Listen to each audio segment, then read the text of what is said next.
کسان نوجوان اپنے کھیت میں کام کر رہا تھا۔ ایک نسوانی کہکے سے وہ چونک گیا۔ ایسی حسینہ تو اس نے زندگی بھر نہ دیکھی تھی۔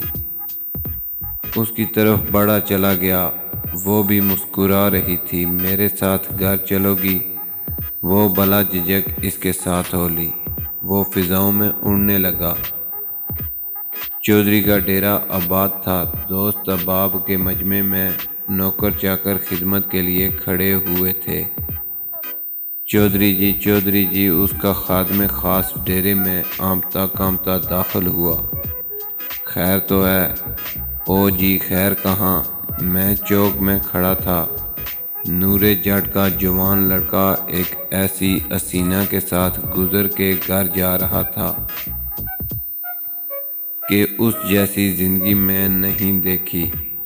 نہ معلوم کہاں سے لے کر آیا ہے، چاند کا ٹکڑا ہے۔ چودھری جیسے سمجھ نہیں آ رہا تھا کہ اسے کہاں بٹھاؤں۔ آج اس کی زندگی کا بہترین دن تھا۔ اس نے تو کبھی سوچا بھی نہ تھا۔ واقعی جب خدا دیتا ہے تو چھپڑ پھاڑ کے دیتا ہے۔ اسے کچھ شور کی آواز آ رہی تھی جو اور قریب آ گئی۔ پھر دروازہ کھٹکھٹایا جانے لگا۔ دروازہ کھلا، چودھری ہکا بکا رہ گیا اور بے اختیار اس حسینہ کی طرف بڑھا۔ نوجوان جٹ ایک آہنی دیوار کی طرح اس کے راستے میں حائل ہو گیا۔ تم میری لاش سے گزر کر ہی اس تک پہنچ پاؤ گے۔ تم اس کے قابل نہیں، نہ یہ گھر اس کے قابل ہے۔ یہ میری حویلی میں رہے گی۔ نوکرانیاں، راحت، آرام، عزت اسے وہاں ملے گی۔ نہیں، یہ فیصلہ جج کی عدالت میں جائے گا۔ عدالت پورے جوبن پر تھی۔ سائل، مدعی، وکلاء، اہلکار، عملہ سب موجود تھے۔ جج صاحبان اپنی مسند خاص پر رونق افروز جج صاحب نے نظر اٹھائی۔ اسے اپنی نظروں پر یقین نہیں آ رہا تھا۔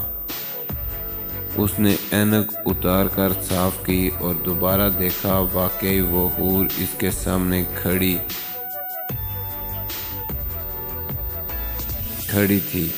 بولا، ہرے یہ منہ اور مسور کی دال، اپنی اوقات دیکھو اور اس کا حسن، یہ تم دونوں کے لائق نہیں۔ میرے پاس مال دولت ہے، عہدہ ہے، بنگلے ہیں، گاڑیاں ہیں، نوکر چاکر، معاشرے میں ایک حیثیت ہے، یہ میرے لائق ہے۔ چلو نکلو تم دونوں اور اس کو یہی رہنے دو۔ وہ ہکے بکے رہ گئے۔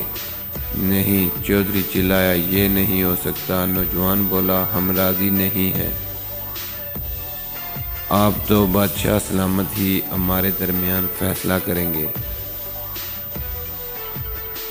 بادشاہ کے پاس چلو۔ جج نے سب کام وہی چھوڑے اور اب تینوں حسینہ کے ساتھ لیے بادشاہ کے محل کی طرف بڑھنے لگے۔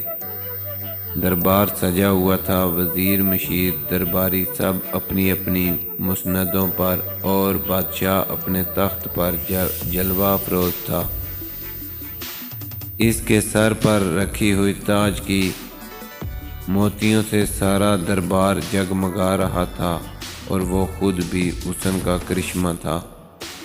دربان 3 اشخاص اور ایک حسینہ کو لا کر بادشاہ کے سامنے پیش کرتا ہے۔ بادشاہ سلامت نے نظر اٹھائی تو دیکھتا کا دیکھتا ہی رہ گیا۔ ایسی حسینہ اور میری سلطنت میں اس نے حکم دیا کہ ان تینوں کو ایک طرف لے جاؤ۔ اور جج صاحب نے کچھ بولنے کی کوشش کی تو بادشاہ سلامت نے ایک طرف دیکھا۔ 3 ہٹے کٹے دربان آگے بڑھے اور تینوں خاموشی سے ایک طرف ہو گئے۔ وہ حسینہ جو اب تک خاموش تھی، اس نے خاموشی کو توڑا اور بولی، فیصلہ میں کروں گی، تم چاروں میرے پیچھے دوڑو، جو مجھے پکڑ لے گا میں اس کی یہ کہہ کر وہ جلدی سے دربار سے باہر نکلتی ہوئی نظر آئی۔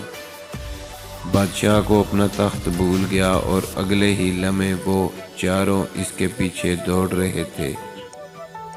وہ ہوا سے باتیں کر رہی تھی۔ بادشاہ سلامت تھوڑی ہی دور جا کر دوڑنے کی تاب نہ لا سکے اور ایک لمبی آہ بھر کر وہی ڈھیر ہو گئے۔ جب جج صاحب بھی زیادہ دیر پیچھا نہ کر سکے اور اس کی سانسیں بھی جواب دے گئیں۔ چودھری صاحب ہمت ہارنے والے تو نہ تھے، لیکن آخر کب تک؟ اب وہ تھی اور نوجوان تھا، جو کہ ہر لمحہ اس کے قریب سے قریب تر ہوتا جا رہا تھا۔ مگر یہ کیا، راستے کے ایک پتھر سے وہ ایسا ٹکرایا کہ منہ کے بل گرا اور اس کے منہ سے ایک دل خراش چیخ بلند ہوئی، جو کہ حسینہ کے کہکوں میں دب گئی۔ میرے عاشقو، میرے پیچھے آؤ، تم مجھے کبھی نہیں پا سکتے۔ اور واقعی ہی اسے کوئی نہ پا سکا کہ وہ دیکھنے میں تو حسینہ تھی، حور کے حسن والی تھی، دل فریب تھی، عقل کے محو کرنے والی تھی، لیکن حقیقت میں وہ دنیا تھی۔ اس کے پیچھے دوڑنے والے کو یہی انجام ہوتا ہے۔ پلیز میرے چینل کو سبسکرائب کریں اور اپنے دوستوں تک اس ویڈیو کو شیئر کریں۔ نیکسٹ ملتے ہیں